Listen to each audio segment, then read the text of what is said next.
Court में advocate हूँ, तो हमें दोनों पक्षों को देखना पड़ता है।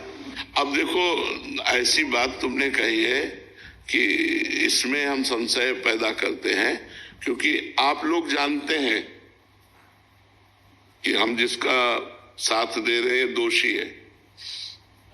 आपको पता, वो बताएगा, ना बताएगा तो रुपया बताएगा, जहां से ज्यादा रुपया मिलेगा तो रुपया बताएगा ना। अब अगर दोषी को आप बचाते हैं और अर्थ लेते हैं तो मोक्ष कैसे हो सकता है? संशय इसीलिए हमने प्रकट किया, इसीलिए पहले कहा धर्मयुक्त कर्म। अगर पता है दोषी है तो हम तुम्हारा केस ही नहीं लेंगे। जैसे कानून के मुताबिक अगर कोई अपराधी भी है, इवन जैसे आतंकवादी भी हमारे यहाँ आए, उनको भी हम बचाव के लिए वकील देते हैं।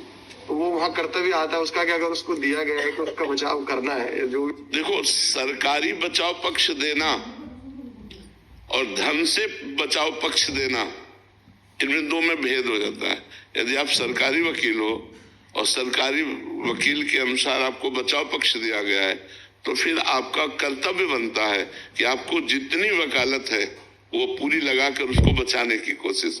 लेकिन अर्थ के विषय में तो हम सावधान हो सकते हैं कि एक आदमी गलत का आचरण करके आपको 50 लाख देता है और एक 5 लाख भी नहीं दे सकता है। हमारे वकालत की सार्थकता होगी कि हम एक निर्दोष आदमी को बचा सके। कुछ होते हैं जिनका पेशा होता है, जिनका कार्य ही होता है मुजरिम कोटि का, ऐसे लोगों का साथ नहीं देना चाहिए और धर्म से चलना चाहिए।